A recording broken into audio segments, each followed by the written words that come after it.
Merci Patrick. Parlons maintenant des blogs, ces fameux journaux intimes disponibles sur le web, un mode d'expression très prisé par les jeunes. Ils sont créés chaque jour des dizaines de milliers, des journaux de tout genre. On peut avoir envie de raconter sa passion, de partager ses moments de joie, mais aussi son mal-être. Un vrai phénomène de société. Voyez ce reportage de Jennifer Alberts et Georges Milangua. À 14 ans, Léo est fan de jeux vidéo et d'informatique, comme beaucoup d'ados. Et comme beaucoup d'ados aujourd'hui, Léo a un blog, un carnet de notes publié sur Internet. Tout le monde peut le lire et faire des commentaires. Une nouvelle version des sites personnels. Je mets des infos sur les jeux vidéo que j'aime bien, les films. Des fois je me présente. Je mets l'adresse des sites que j'aime bien. Des fois je raconte ma journée. Je peux exprimer mes sentiments, mes coups de cœur, mes coups de gueule. Mais certains ados racontent sur ces sites personnels leurs états d'âme ou leur mal-être. De véritables journaux intimes lus par des centaines de personnes, des anonymes. C'est très important, l'anonyme. C'est-à-dire, est-ce que, en lançant une bouteille à la mer, je vais trouver une âme sœur? Peut-être.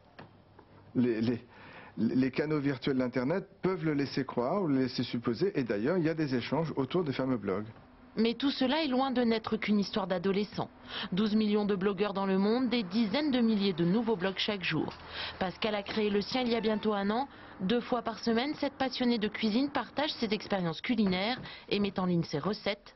Son blog est presque devenu une référence. 1200 lecteurs s'y rendent chaque jour. J'adore cuisiner, recevoir, mais j'ai besoin d'en parler en fait. Et ce que j'aime beaucoup, c'est le côté, effectivement, donner quelque chose et en même temps recevoir, donc soit des conseils, soit des retours sur des recettes. C'est une sorte de cadeau journalier que je donne et que je reçois. Même les hommes politiques et les chefs d'entreprise s'y mettent, car les blogs, c'est très facile et très rapide à créer sur Internet, ce qui explique aussi leur succès. 2 minutes montre en main et vous voilà blogueur.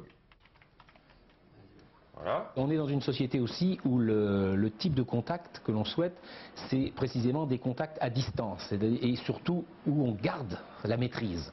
Donc là, c'est typique de cela, c'est-à-dire qu'on se présente à tout le monde, mais on garde la maîtrise en même temps, c'est-à-dire qu'on peut retirer quand on veut. Loin de l'enfermer, le blog de Pascal lui a ouvert un nouvel horizon. Elle a attrapé le virus de l'écriture et elle compte bien aujourd'hui en faire son métier.